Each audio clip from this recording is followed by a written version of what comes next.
سے کتابullah وخیر الہدی ہدی محمد صلی اللہ علیہ وآلہ وسلم وشر الامور محدثاتها وکل محدثۃ بدعہ وکل بدعۃ ضلالہ وکل ضلالۃ فی النار۔ اللہم صلی علی محمد وعلی آل محمد کما صلیت علی ابراہیم وعلی آل ابراہیم انک حمید مجید۔ اللہم بارک علی محمد وعلی آل محمد کما بارکت علی ابراہیم وعلی آل ابراہیم انک حمید مجید۔ وبعد فاعوذ باللہ السمیع العلیم من الشیطان الرجیم من حمزہ ونفخہ ونفثہ۔ وقال اللہ عز وجل فی القرآن فی سورۃ الفاطر انما یخشی اللہ من عبادہ العلماء ان اللہ عزیز غفور۔ بزرگوں، ساتھیوں، بھائیوں، جوانوں، اللہ تعالیٰ جل شانہ کی حمد و ثنا اور بے پناہ حمد و ثنا کے بعد بلا تمہید بات کا آغاز کرتے ہیں۔ تعریف و توصیف اللہ کے لیے خاص ہے، اور ہمہ قسم کے درود و سلام میرے آپ کے آقا کریم محمد رسول اللہ صلی اللہ علیہ وسلم کی ذات پاک پر۔ اللہ تعالیٰ نے اس امت میں علماء کی بڑی شان اور بڑی عظمت اسے جاری فرمایا ہے۔ اللہ پاک جل شانہ کی ذات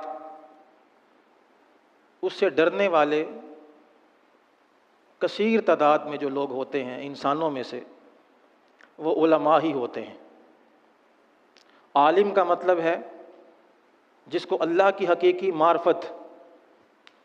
معرفت حقیقی جس کو سمجھ میں ہے، جو اس کو جانتا ہے۔ اللہ پاک جل شانہ کی ذات سے اس کی واقفیت اور اس کی پہچان ہے۔ محدثین رحمہم اللہ اجمعین کے اکثر اقوال میں سے ایک قول یہ بھی ہے کہ اللہ کی زمین پر علماء کا مقام اور ان کی حیثیت وہ ہے جیسے کہ اللہ تعالیٰ نے زمین پر پہاڑ بنائے ہیں۔ اللہ کی دھرتی پر علماء پہاڑوں جیسے ہیں، اپنے اپنے علم کے ساتھ اور علم کے وزن کے ساتھ جی رہے ہیں۔ دنیا کی بقا کا ایک بہت بڑا ذریعہ علماء کی یہ مبارک محفل اور علماء کا مبارک گروہ ہے۔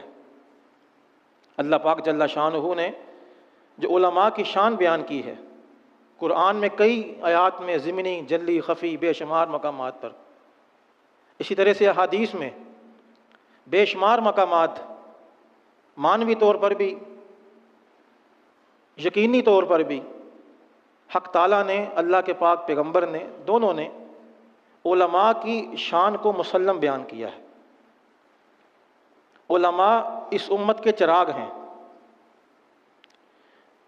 سفیان ثوری رحمۃ اللہ علیہ کا قول ہے کہ علماء اس دنیا میں آسمان کے ستاروں جیسے ہیں۔ جیسے ستاروں کے بغیر رات کا وجود نہیں ہوتا، اندھیری رات ہے، اسی طرح سے علماء کے بغیر دنیا کی زندگی کا وجود نہیں ہوتا۔ اندھیر نگری ہو اگر علماء نہ ہو۔ مستقل ایک موضوع ہے جو علماء کا محدثین نے بیان کیا ہے۔ علماء کی شان، عظمت، مقام، رفعت باقاعدہ ابواب باندھ کر محدثین اس کو بیان کر رہے ہیں۔ دنیا میں اگر علماء کو اٹھا لیا جائے تو اس کا مطلب یہ ہوگا کہ جو اللہ کا دین تھا، جو شریعت کا علم تھا، وہ اٹھا لیا گیا۔ اور قیامت کی نشانیوں میں سے ایک نشانی یہ بھی ہے، حق تعالیٰ جل شانہ علم کو اٹھا لیں گے۔ کیسے اٹھائیں گے؟ صفحات سے ختم نہیں ہوگا جیسے کہ اکثر لوگوں کے اندر یہ بات معروف ہے، ایسا نہیں ہوگا، بلکہ اللہ علماء کو قبض کریں گے، ان کی ارواح قبض کریں گے۔ یقبض العلم بقبض العلماء، اللہ علماء کو قبض کرے گا، علم اٹھا لیا جائے گا۔ اس کا مطلب یہ ہے جب تک ایک بندہ بھی اس دنیا میں اللہ کا نام لیوا موجود ہے مالک کائنات نے دنیا کی بساط کو قائم رکھنا ہے۔ وہ ایک بھی جب ختم ہو گیا تو دنیا کی بساط لپیٹ دی جائے گی۔ علماء کی شان، ان کا مقام، عظمت، کہ محدثین پسند کرتے تھے اس بات کو، ہم علماء کے ساتھ اٹھنے بیٹھنے والے بنے، حالانکہ خود بڑے اہل علم ہوتے تھے، اس کے باوجود دیگر علماء کے ساتھ بیٹھنے کو، مجلس کو پسند کرتے تھے۔ تو ان کنت عالما او متعلما او محبا او جالسا ولا تکن حامسا فتخلق، اللہ کے نبی کا فرمان ہے، یا تو عالم بن جا، یا پھر متعلم بن جا، علم سیکھنے والا بن جا، یا پھر علماء کی محبت سینے میں لے کے چل، ان کی محبت کے ساتھ جی۔ محبت سے مراد کیا ہے؟ اللہ اکبر، علماء کے ساتھ تعلق بنا، ان کی محافل، ان کی مجالس کو اختیار کر، ان کے ساتھ اٹھ بیٹھ۔ اکثر ہمارے بھائیوں کا یہ ذہن ہوتا ہے کہ جب ہم فوت ہو جائیں تو ہمارا جنازہ اہل علم ادا کریں، نیک لوگ ادا کریں، نمازی ادا کریں۔ ایسے بھائیوں کو یہ بات ضرور اپنے پلے باندھنی چاہیے، اگر چاہتے ہیں کہ نمازی لوگ ہمارا جنازہ پڑھیں تو اس کے لیے نمازیوں کے ساتھ رابطے بنائیں۔ اس کا ذریعہ کیا ہے؟ مساجد کو آباد کریں، نمازیوں کے ساتھ اپنے تعلق بنائیں۔ بھائی تعلق ہوگا تو کوئی نماز جنازہ پڑھنے آئے گا۔ ساری زندگی اگر علماء کو گالیاں دی ہیں اور نمازیوں کے خلاف ہی دل میں بغض پالے رکھا ہے تو کون نمازی آئیں گے جنازے میں آپ کے؟ بڑے مبارک جنازے وہ ہیں جن میں شرکت کرنے والے اہل علم ہوتے ہیں، یا پھر متقین ہوتے ہیں، نمازی ہوتے ہیں، اللہ کے آگے سجدہ ریز ہونے والے ہوتے ہیں۔ یہ جنازے کامیاب جنازے ہوتے ہیں۔ محدثین کی زندگیاں پڑھ کے دیکھیے، کثیر ایسے واقعات ملیں گے، جنازوں میں اتنی بھرمار، اتنے لوگ، اتنی حلقت کہ سمجھ سے بالا تر تھا، اتنے لوگ کہاں سے آئے؟ یہ کئی اگر جنازوں کو اکٹھا کیا جائے تو 15-20 جنازے کم از کم میرے علم میں بھی ہیں جو محدثین کے، کہ جن میں تعداد ناقابل شمار تھی۔ اللہ ہمارے جنازے بھی نیک لوگوں کو پڑھنے کی توفیق دے دے، اور اس کا آسان حل، بہترین حل یہ ہے، خود نیکی کا راستہ اختیار کیجیے۔ مولانا خالد گرجا کی، گجرانوالہ کے بڑے معروف عالم دین، انہوں نے کتاب لکھی ہے، اس کتاب میں بیان کرتے ہیں کہ جب مولانا اسماعیل سلفی علیہ رحمہ، گجرانوالہ والے بڑے بزرگ شیوخ میں سے تھے، جب فوت ہوئے تو اتنا جنازہ تھا کثیر تعداد میں۔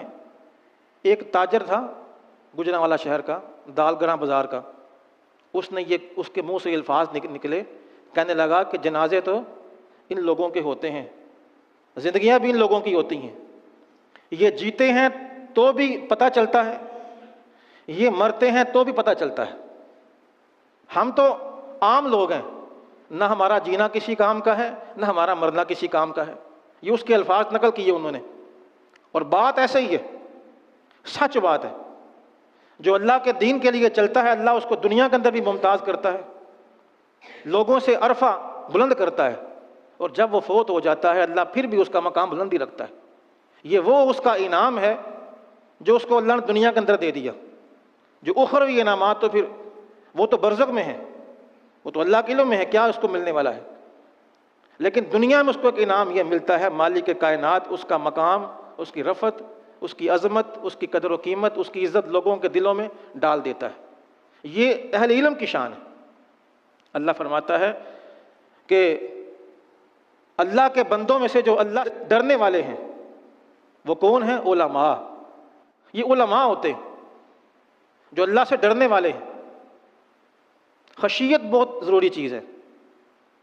خالی دین پڑھنے کا نام، اس کو محدثین نے عالم تو نہیں کہا، عالم اسے کہا ہے جو دین پڑھنے کے ساتھ ساتھ اللہ کے خوف کے ساتھ جیتا ہے، یعنی اللہ کا ڈر بھی جس کے سینے میں، اور حدیث اور قرآن اور فقہ اور جو ماخذ شریعت ہیں جس کے سینے میں یہ تمام چیزیں موجود ہیں، ساتھ اللہ کا ڈر بھی ہے، تقویٰ بھی ہے، یہ عالم ہے۔ دنیا آج ایسے بندوں سے خالی ہے۔ بڑے علماء آج اس دنیا کے اندر موجود ہیں، اور انہی کی وجہ سے اللہ پاک جل شانہ نے دنیا کا نظام قائم رکھا ہوا۔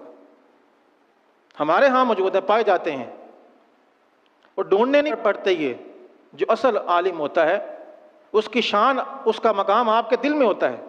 اپنے دل سے پوچھ کے دیکھیے، جو عالم ہوگا اللہ اس کی عزت آپ کے دل میں ڈال دے گا. اس کا اٹھنا بیٹھنا، نشست و برخاست، اس کی نمازیں، اس کا تقوی، اس کا خوف خشیت، اس کے اعمال، چلتی پھرتی وہ تصویر ہوگا سنت کی، سنت کا عملی پیکر اور مظہر ہوگا. تلاش کیجیے ایسے علماء کو، ہیں، ان کے حلقہ میں جائیے، ان کی ارادت میں جائیے، ان کے ساتھ اٹھیے بیٹھیے، اور اس حدیث کا مصداق ہو جائیں کہ یا تو عالم بن یا متعلم بن، یا علماء سے محبت کرنے والا بن یا ان کی مجالس اختیار کرنے والا بن. کچھ تو بن، ولا تکن خامسا، پانچواں نہ بننا ورنہ ہلاک ہو جائے گا. بڑے محدثین کے بارے میں بڑے ایسے واقعات ہیں کہ جن سے معلوم ہوتا ہے ان کے دل میں خشیت کس قدر زیادہ تھی، کتنا ڈر خوف تھا ان کے دل میں. ایک بڑے محدث گزرے ہیں، ابو بکر شبلی رحمۃ اللہ علیہ. جب یہ فوت ہو رہے تھے اور نزع کی حالت طاری تھی، تو اشارے کے ساتھ اپنے سر کو اوپر نیچے کر رہے ہیں، اشارے کے ساتھ. پاس بیٹھے لوگوں نے کہا حضرت اس عالم میں بھی آپ اپنے اشارے کے ساتھ ہاتھ کو، سر کو اوپر نیچے کر رہے ہیں، کیا وجہ ہے؟ اب تو موت طاری ہونے والی ہے، آخر وقت ہے، آپ سکون فرمائیے. اللہ اکبر کبیرہ. فرمانے لگے بھائی نامہ اعمال لپیٹا جا رہا ہے، اور میں چاہتا ہوں کہ نامہ اعمال لپیٹے جانے سے پہلے پہلے جو نیک عمل اور مجھ سے ہو سکے میں کر گزروں. نماز پڑھا ہوں اشارے کے ساتھ. میں چاہتا ہوں کوئی نیکی ایسی نہ چھوٹے، چھوٹی سے چھوٹی بھی، جو میرے نامہ اعمال میں درج نہ ہو. یہ علماء کی شان، اللہ سے ڈرنے والے، جل شانہ کا خوف دل میں لے کے چلنے والے علماء. محمد بن منظر اللہ رحمہ کے بارے میں آتا ہے کہ جب یہ فوت ہوئے تو اپنے بیٹے سے مخاطب ہوئے اور بیٹے سے کہا کہ بیٹا وہ جو فلاں جگہ ہے نا، اشارہ کیا اپنے گھر کی طرف، کوئی کونا، اس جگہ میں نے 40 سال اللہ کی عبادت کی ہے، 40 سال میں نے اس جگہ کو آباد کیا ہے. خبردار میرے جانے کے بعد کہیں وہاں کوئی گناہ نہ کرنے بیٹھ جانا. اپنے بیٹے کو وصیت ہو رہی ہے. یہ علماء کی شان تھی، اللہ سے ڈرنے والے. فقط زبانی کلامی نہیں، دعویٰ صرف زبان سے نہیں، عملاً اس بات کو ثابت کیا. اور کتابیں اٹھا کے دیکھی امام احمد بن حنبل علیہ رحمہ کی، انہوں نے الگ سے ایک رسالے اس پر نقل کیے ہیں، صرف علماء کے تقوی، علماء کے ڈر اور خوف کو بیان کیا ہے کہ علماء کیسے ہوتے تھے. ایک بڑے عالم ہے ابن رشد رحمۃ اللہ علیہ، حنبلی، بڑا کام کیا حدیث کا بھی، میراث میں بہت کام ہے ان کا. میراث میں جب آخر وقت قریب آیا نا، تو اپنے ساتھی سے کہنے لگے وہ جو ساتھ والے محلے میں کسی کی میراث تقسیم ہو رہی تھی، ہو گئی ہے؟ تو اس نے کہا حضرت یہ تو جان کی نہیں کا عالم ہے اور آپ کو ابھی تک میراث کی پڑی ہوئی ہے. اس نے ازراہ تنقید کہا یا تعجب کہا؟ تو کہا اللہ کی ایک حد نافذ ہو جائے، یہ خوشخبری سن کر مرنا چاہتا ہوں، مجھے اس میں خوشی ہوتی ہے. یا یہ الفاظ کہے کہ کسی شے کا علم لے کر مر جانا لا علم ہو کر مرنے سے بہتر مجھے معلوم ہوتا ہے. دونوں اقوال ہیں. علماء کی عظمت پہچانیے کیا ہے. اگر تو کسی عالم کے ساتھ، کسی اہل علم کے ساتھ ٹاکرا غلط ہو گیا ہے، ہو جاتا ہے دنیا، وہ بھی انسان ہے، غلطیاں ہوتی ہیں ان سے بھی، تو کسی ایک دو سے ٹاکرا ہونے کے بعد سب کو ایک ہی فہرست میں رکھ لیا ہم نے. ہمارا معاملہ ایسا ہے، ایک میں غلطی نظر آئے گی، اس میدان کے سب لوگ ہمارے نزدیک غلط ہوں گے. ایک بندے میں غلطی ہے تو سارے غلط نہیں ہیں میرے بھائی، سارے غلط نہیں ہیں. کوئی یہ غلط ہوگا، اس کی شخصی غلطیاں ہو سکتی ہیں اور ہیں لوگوں میں. اس بنیاد پر باقی تمام لوگوں کو الزام مت ٹھہراؤ. سچے بندے اس دنیا کے اندر بھی اللہ نے بڑے قائم رکھے ہیں، پائے جاتے ہیں. محدثین کے جو اللہ سے ڈرنے کے واقعات ہیں، یہ واقعات بڑے باکمال ہیں. عبداللہ بن مسعود سے پوچھا گیا رضی اللہ عنہ سے، عالم کون ہوتا ہے، پہچان کیا ہے عالم کی؟ کہا عالم وہ ہوتا ہے جو اللہ سے ڈرتا ہے. دو ٹوک جواب دیا، کوئی لمبی شرح نہیں. جو اللہ سے ڈرتا ہے وہ عالم ہے. جناب علی فرماتے تھے رضی اللہ عنہ سے کسی نے سوال کیا کہ عالم کو کیسا ہونا چاہیے، 2-3 باتیں بیان کی، اگرچہ یہ لمبا واقعہ ہے، اختصار کے ساتھ کہ عالم وہ ہوتا ہے جو لوگوں کے لیے دین کو مشکل نہ کرے، پہلی بات۔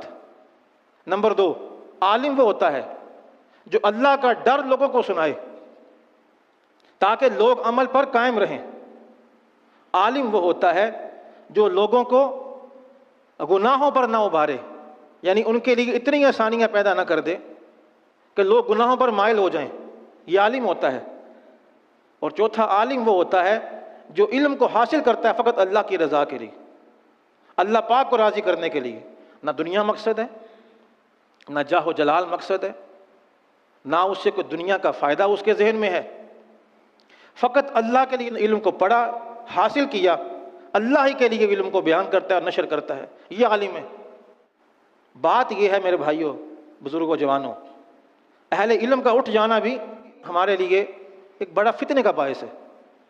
حالانکہ موت تو اللہ نے لکھی ہے، کل شیء مکتوب، ہر شے اللہ نے لکھی ہوئی ہے، کل شیء ہالک الا وجہک، سوائے اس کے سب نے ہلاک ہونا ہے۔ لیکن جب ایک اہل علم بندہ اٹھایا جاتا ہے، اتنا بڑا خلا اس سے شگاف پڑ جاتا ہے۔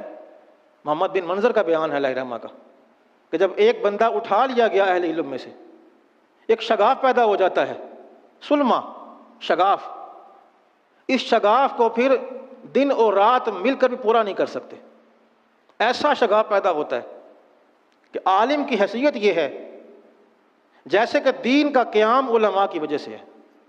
علماء کا اٹھ جانا گویا کہ دین منہدم ہو گیا، دین آہستہ آہستہ ہمارے ہاتھوں سے سرک گیا۔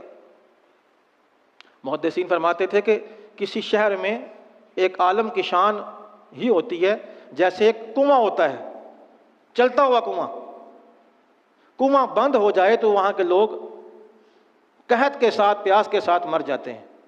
جب ایک عالم آدمی دنیا سے اٹھایا جاتا ہے، اس علاقے میں گویا کہ وہی مثال ہے جیسے کنواں بند ہو گیا، چلتا کنواں تھا، بند ہو گیا۔ جیسے پیاس کے ساتھ لوگ مر جاتے ہیں، اسی طرح سے اہل علم کے اٹھ جانے سے، عالم بندے کے اٹھ جانے سے لوگ روحانی پیاس کے ساتھ مر جاتے ہیں۔ علم کی شان کیا ہے، کیا مقام ہے عالم کا؟ دور حاضر میں دیکھیے، آج ایک بات اپنے ساتھ ہی طے کر لیجیے، سمجھائیے اپنے آپ کو، ہمارا تعلق علماء کے ساتھ کس درجے کا ہے، کس پیمانے کا ہے؟ لوگ مختلف طرح کے ہوتے ہیں، بعض کے ہاں تو یہ ہے کہ سارا قصور ہی علماء کا ہے، وہ سارا الزام ان کو اٹھاتے ہیں، ایسے لوگ بھی ہیں۔ اور بعض کے ہاں یہ ہے علماء بھی انسان ہیں، غلطیاں ہوتی ہیں، ان سے بھی کوتاہیاں ہوتی ہیں، کھانے پینے ان کے ہمارے جیسے ہی ہیں، کپڑا لتا لباس سب ان کا ہمارے جیسا ہے، ضروریات ان کے ہمارے جیسی ہیں، وہ الگ سے کوئی شے نہیں ہے، الگ سے کوئی مخلوق نہیں ہے۔ بھائی صرف نظر کر دیا کرو غلطیوں سے، ہوتی ہیں غلطیاں تو ٹھیک، جیسے باقی لوگوں کی معاف کرتے ہو ان کی بھی معاف کر دو، لیکن یہ بات بھی طے ہے علماء کی اہمیت اور علماء کا مقام لوگوں کی نگاہوں میں ایک سفید کپڑے کی طرح ہوتا ہے، چٹے کپڑے کی طرح۔ اور یہ بات تو عقلی بات ہے نا، سمجھ میں آنے والی بات ہے۔ رنگ دار کپڑے پر کوئی داغ لگا ہوگا تو نظر نہیں آئے گا، سفید کپڑا اس کی عظمت یہی ہے، ایک نقطہ چھوٹا سارا بھی لگا ہوگا تو نظر آئے گا۔ اس لحاظ سے علماء کی فضیلت اور علماء کی ذمہ داری اور بڑھ جاتی ہے۔ اپنے آپ کو اس درجے میں رکھیں کہ اس سفید کپڑے پر داغ کوئی نہ آئے، نہ کسی کو بات کرنے کا موقع ملے۔ لیکن اگر کبھی داغ لگ جاتا ہے تو داغ دھوئے جاتے ہیں بھائی، نشر نہیں کیے جاتے، عیاں نہیں کیے جاتے۔ غلطیاں علماء کی، اغلاط ان کی معاف کر دینی چاہیے، بڑی ایسی غلطی نہ ہو کہ جس سے کوئی دین کا نقصان ہو رہا ہو تو ٹھیک ہے، پھر قابل گرفت ہے۔ امام احمد کے بارے میں آتا ہے، احمد ابن حنبل بڑا محدث، بڑا نام گزرا ہے، ہمارا تو ہر بچہ بچہ ان کے نام سے واقف ہے۔ جب جیل میں قید کیا گیا تو کہتے ہیں کہ ایک ڈاکو سے میری ملاقات ہوئی، ڈاکو نے کہا کہ آپ کس لیے جیل میں تشریف لائے؟ کہا جی میں ایک دینی مسئلے کی پداش میں آیا ہوں۔ تم کیوں آئے ہو؟ کہا جی میں ڈاکے مارتا ہوں، چوریاں کرتا ہوں، میرا کیا کام ہے، اس لیے میں جیل میں آیا ہوں، لیکن میں آپ کا چہرہ دیکھتا ہوں، آپ کا تقوی اور آپ کے جسم پر جو ہیبت ہے اس کو دیکھتا ہوں تو مجھے حیرانگی ہو رہی ہے۔ اور ڈاکو نے وصیت کی، وصیت کوئی بھی کر سکتا ہے کسی کو، دین خیر خواہی کا نام ہے نا، چھوٹا کرے بڑے کو، بڑا کر دے چھوٹے کو، دین تو خیر خواہی ہے، الدین النصیحہ۔ اس نے کہا میں چوری کرتا ہوں، ڈاکہ مارتا ہوں، پکڑا جاتا ہوں، قید کیا جاتا ہوں، میری چمڑی کو دھیر دیتے ہیں، پھر جاتا ہوں میں واپس اور جا کر پھر وہی کام کرتا ہوں جو یہاں کرتا تھا، چوری سے باز نہیں آتا، میری فطرت ہے۔ آپ اللہ کی نشانیوں میں سے ہیں، آپ علماء میں سے ہیں، آپ جس بھی کام کے لیے یہاں پر آئے ہیں، جیسے بھی آپ کو یہاں پہ لے کے آئے ہیں، میری وصیت یاد رکھیں، نصیحت یاد رکھیں، آپ دین حق پر ہیں، گھبرانا نہیں، استقامت کا مظاہرہ کرنا۔ اور کہتے تھے جب مجھے مار پڑتی تھی، ان کا بیٹا وہ بیان کرتا ہے، جب میں نے دیکھا اپنے بابا کی کمر پہ نشان پڑے ہوئے تھے اور اس زخم کو جب یاد کرتے تھے روتے تھے۔ اللہ رحم فرمائے، شاید ابو الفضل نام تھا اس کا میرا خیال ہے، اللہ اس پر رحم فرمائے، اس ڈاکو پر جس کی بات نے مجھے اس جیل کے اندر ثابت قدم رکھا۔ مر گیا ہوگا وہ، اللہ کے حضور پہنچ چکا ہوگا وہ ڈاکو، لیکن اگر وہ نہ ہوتا تو میں استقامت کا مظاہرہ نہ کر سکتا۔ علماء کی حیثیت اور پہچان یہ ہے میرے بھائیوں، جو علماء کی اس دین کے لیے، دین حقہ کے لیے قربانیاں ہیں، یہ ایک الگ سے مستقل موضوع ہے، بڑی کتابیں لکھی ہیں اس پر علماء نے، موٹی موٹی کتابیں ہیں، ضخیم کتابیں، جس کے اندر صرف یہ بیان کیا گیا کہ علماء نے دین کو سنبھالا کیسے، اپنا خون دیا، خون کی آبیاری کی اس دین کے گلشن کو قائم دائم رکھنے کے لیے۔ محدثین علماء کہ جن کے آخری وقت کے کلمے یہ ہوتے تھے لا الہ الا اللہ۔ ایک محدث فوت ہوئے، جب فوت ہونے لگے، ابو زرع ان کا نام، تو کلمہ زبان پہ جاری نہیں ہو رہا، آخر وقت ہے، قریب جو ان کے بیٹھتے تلامذہ، انہوں نے دیکھا کہ استاد جی کی زبان پہ کلمہ جاری نہیں ہو رہا۔ حدیث آتی ہے صحیح مسلم کے اندر، اس کی سند میں یہ شامل ہے، ابو زرع علیہ رحمہ تبع تابعین میں سے ہیں، وہ حدیث کی سند پڑھنا شروع کر دی، اور حدیث کی سند پڑھتے پڑھتے ان پہ آ کے سند کو روک دیا۔ محدثین کا، علماء کا ترا امتیاز یہ تھا، حدیث بیان کرتے تھے، سند کے ساتھ بیان کرتے تھے۔ آج تو اب قحط و رجال ہے، علم کا بھی قحط ہو گیا، نہ ہمارے ہاں محنت کی جاتی ہیں، نہ کوئی محنت کرتا ہے۔ محدثین حدیث بیان کرتے تھے، ساتھ سند بیان کرتے تھے، طلباء نے جان بوجھ کر آ کے سند ان پہ روک دی، ابو زرع پر، تاکہ اب آگے اپنی سند بیان کریں گے اور اللہ کے نبی تک بات کو پہنچائیں گے۔ حدیث کون سی تھی؟ من قال آخر الکلام لا الہ الا اللہ دخل الجنہ، یہ حدیث تھی۔ یہاں پہ روکی، بیماری کے باوجود بھی، نزع کے باوجود بھی، جس نے ساری عمر کام ہی کیا وہ حدیث کا، اس نے پھر آخر عمر میں جا کر وہی کام کرنا ہے۔ جس پر ساری عمر گزرتی ہے موت اسی کام پہ ہوتی ہے، یہ قانون اللہ کا، الا ماشاء اللہ، ہاں وہ چاہے تو الگ بات ہے، وگرنہ ہوتا یہ ہے جس پر عمر گزری موت اسی پر ہوگی۔ برائی پہ گزار لو تو برائی پر موت ہے، اچھائی پہ گزار لو تو اچھائی پر موت ہے۔ جب وہ انہوں نے چین کو روکا، اب وہاں سے اپنی سند کو پڑھنا شروع کیا، ان فلان ان فلان ان فلان، اللہ کے نبی تک اس حدیث کو پورا کیا۔ اور فرماتے ہیں تلامذہ جب یہ الفاظ کہے من قال آخر الکلام لا الہ الا اللہ، گردن ڈھلک گئی، اللہ اکبر، موت واقعہ ہو گئی۔ یہ واقعہ سنانے کا مقصد کیا ہے؟ مقصد بھائیو یہ ہے، علماء کی پہچان حاصل کیجیے، علماء کے ساتھ رابطہ کیجیے۔ فتنوں کا دور ہے، یقین جانیے علماء نہ ہوں تو فتنوں کے اندر ہر پہلے ہی ہم فتنے کے اندر ہیں، ہم کسی سے بچے ہوئے نہیں ہیں۔ لیکن اگر علماء کی یہ چھوٹی سی کھیپ بھی نہ ہو تو تصور کیجئے فتنوں کی بھرمار کیسے ہو۔ ابھی تو علماء موجود ہیں، فتنے پھر بھی ہمارے تک پہنچ چکے ہیں۔ اگر یہ نہ ہو تو کیا عالم ہو۔ احمد ابن حنبل کا قول ہے علیہ رحمہ کا، ابن القیم نے بھی اس قول کو بیان کیا زاد المعاد کے اندر، کہ علماء کی شان یہ ہے کہ جب فتنے آتے ہیں تو آنے سے پہلے ہی یہ پہچان لیتے ہیں فتنہ آ رہا ہے، اللہ نے کوئی بصیرت دی ہوتی ہے۔ جب فتنہ ہو کے چلا جاتا ہے، اپنی تمام تباہیاں، اپنے مضر اثرات جب پیدا کر چکا ہوتا ہے، پھر عوام جانتی ہے کہ جو فلاں چیز آئی تھی وہ فتنہ تھا۔ اللہ علماء کو پہلے خبردار کر دیتا ہے کہ فتنوں سے محفوظ رہنے کا ذریعہ ہیں کون؟ علماء ربانی جو عالم حقہ ہیں۔ عالم حق کون ہوتے ہیں؟ علماء ربانی کون ہوتے ہیں؟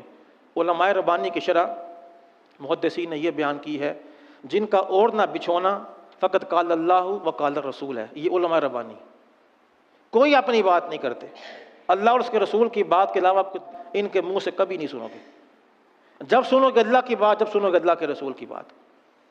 علماء ربانی ایک ہے علماء شیطان، ایک ہے علماء رحمان، دو طرح کے علماء ہیں، ایک وہ جو شیطانی کارستانی کرتے ہیں، شیطان کے کام یہ پورے کرتے ہیں اور اپنے علم سے پورے کرتے ہیں، اور ایک وہ جو رحمان کے کرندے ہیں، رحمان کے بندے ہیں، رحمان کے دوست ہیں، اللہ کے دین کی آپ بیاری کرتے ہیں، کوشش اور محنت کرتے ہیں۔ جو حالات اس وقت چل رہے ہیں، خطرناک حالات سے ہم گزر رہے ہیں۔ ایک تو فتنوں کا دور ہے، الہاد کا دور ہے۔ اگر آپ لوگ الہاد سے واقف نہیں ہیں تو گزارش کروں گا اس کو ضرور سیکھیے، دیکھیں، اس کو پڑھیں۔ دین کی بنیادوں کو توڑنے والا جو سب سے بڑا فتنہ ہے اس وقت علماء کی نگاہ میں، عرب علماء بھی اور عجم علماء بھی، وہ الہاد ہے، الہاد کا فتنہ، جس نے دین کی بنیادوں کو ہلا دیا، اور نوجوان اس کا شکار ہیں، بڑے بھی، چھوٹے بھی، نوجوان خواتین بھی، نوجوان مرد بھی۔ باقی جو شرک کے فتنے ہیں وہ تو دین کے اندر ہیں، وہ دین کے اندر پیدا ہوتے ہیں۔ علماء کی جماعت ہے یہ الحمدللہ پوری دنیا میں، عرب علماء لے لیجیے، عجم کے علماء لے لیجیے، سلف و خلف کے علماء لے لیجیے، یہ علماء ہی کی کھیپ ہے جو ان تمام فتنوں کے خلاف برسر پیکار ہے، ان فتنوں کے خاتمے کے لیے کوشش کر رہے ہیں، محنت کر رہے ہیں۔ بعض کی محنتیں نظر آتی ہیں، بعض کی نظر نہیں آتی ہیں۔ علماء سے رابطہ اس الہاد سے بچنے کے لیے بہت ضروری ہے۔ سیکولرزم بڑا ایک فتنہ ہے اس امت کا، یہ بھی کھا گیا ہمیں، ہماری باتیں بھی کھا گیا، دین بھی کھا گیا، دین کی فقاہت بھی یہ کھا گیا، اس کا بھی شکار ہر ایرا گیرا ہے، ہر چھوٹا بڑا ہے، یہاں تک کہ بعض دیندار حضرات بھی اس فتنے کا شکار ہیں۔ علماء سے تمسک بہت ضروری ہے میرے بھائیوں، علماء سے محبت کیجیے۔ یہ میں پتہ نہیں کیا کیا سمجھ میں نہیں آ رہا، الفاظ تو میرا ساتھ نہیں دے رہے، ٹوٹی پوٹی کچھ باتیں کچھ کہیں سے آپ کے سامنے بیان کر دیں۔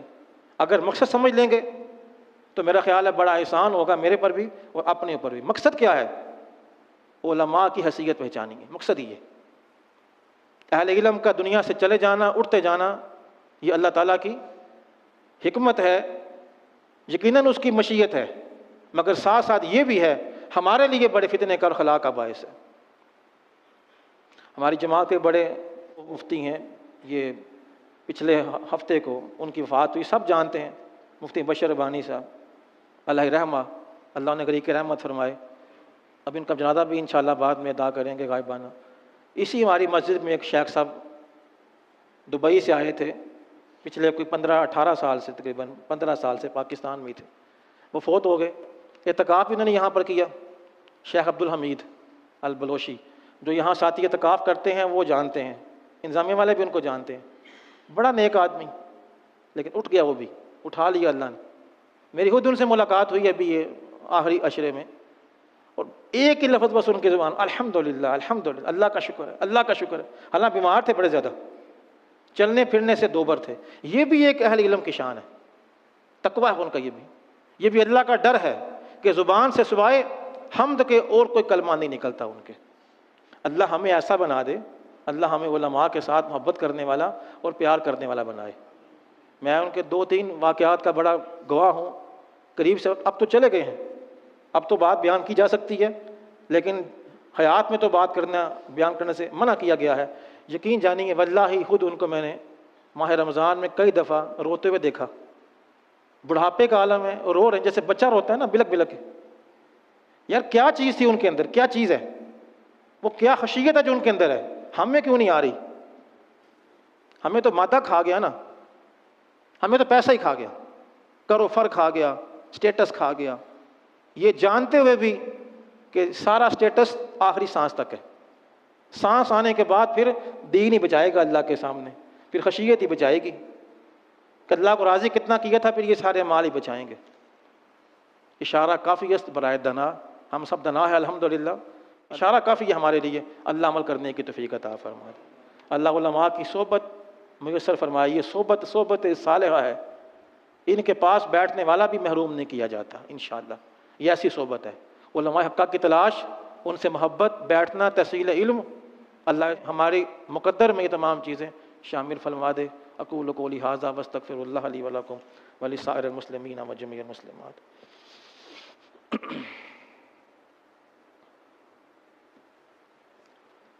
ان الحمد للہ نحمدہ ونستعینہ ونستغفرہ ونعوذ باللہ من شرور انفسنا ومن سیئات اعمالنا من یہدہ اللہ فلا مضل لہ ومن یضلل فلا ہادی لہ ونشہد ان لا الہ الا اللہ وحدہ لا شریک لہ ونشہد ان محمدا عبدہ ورسولہ صلی اللہ علیہ وسلم ارسلہ اللہ بالحق بین یدی الساعۃ بشیرا ونذیرا وداعیا الی اللہ باذنہ وسراجا منیرا۔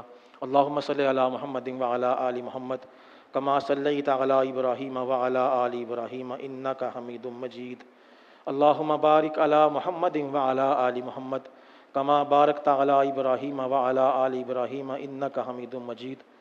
ابو محمد جریری علیہ الرحمہ ایک کتابی گزرے ہیں، یہ بیان کرتے ہیں کہ میری ملاقات جنید سے ہوئی جب وہ آخر وقت میں تھے، اور حالت یہ تھی کہ بس روح نکلی جا رہی ہے، یعنی اتنی کمزوری کا عالم تھا۔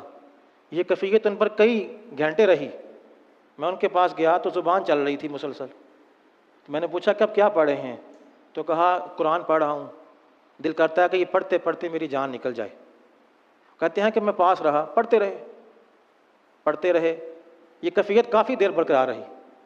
اور ان کو تو قرآن زبانی یاد تھا نا، ہمیں تو چند صورتیں یاد نہیں ہوتی، لیکن وہ تو فر قرآن پڑھتے تھے۔ کہا میں ان کے پاس رہا کئی ساعتیں، تقریباً 1 دن یا 1.5 دن، جب تک یہ حالت رہی۔ پورا قرآن ختم کر دیا پڑھ پڑھ کے، اور حالت آخری ہے، جسم میں نکاہت ہے، زبان ساتھ نہیں دے رہی۔ یہاں تک کہ پھر کہا قرآن تو ختم ہو گیا، پھر شروع کر دی سورہ بقرہ۔ کہتے ہیں 70 آیات ہوئیں تو روح نکل گئی۔ بات سمجھانے کی یہ ہے، ہم عملی طور پر بڑے کمزور ہیں، بڑے پیچھے ہیں، پیچھے ہو کر بھی علماء کے بغض ہمارے دلوں کے اندر ہے۔ العیاذ باللہ، اللہ معاف فرما دے۔ جو نیک لوگ ہیں، صالحین ہیں، ان کی زندگیاں بھی اپنی ہوتی ہیں، ان کے اعمال بھی اپنے ہی ہوتے ہیں۔ اللہ تعالی ہمیں عمل کرنے کی توفیق دے۔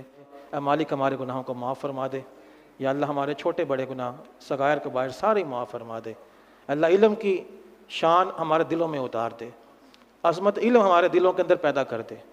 علماء کا مقام اور ان کی محبت اگر دلوں میں ہے تو اس کو اور بڑھا دے، اگر نہیں ہے تو یا اللہ اس کو پیدا فرما دے۔ اے میرے مالک ہمیں مجالس علمی کو آباد کرنے کی توفیق عطا فرما، ہمیں مسجد کے ساتھ جڑنے کی توفیق دے دے۔ اللہ نماز پنجگانہ زندگیوں کا حصہ بنا دے، ہمارے پورے بدن کو تقویٰ عطا کر دے، ہمیں کانوں کا، زبان کا، ہاتھوں کا، دل کا، پاؤں کا، تمام تر اعضاء ہمارے تقوی کے ساتھ یا اللہ انہیں متقی بنا دے۔ اے میرے مالک رزق حلال فرما دے، غلطیاں کوتاہیاں معاف فرما، ہمارا یہاں مل بیٹھنا قبول فرما، جو ہم نے سنا ہے عمل کرنے کی توفیق عطا فرما۔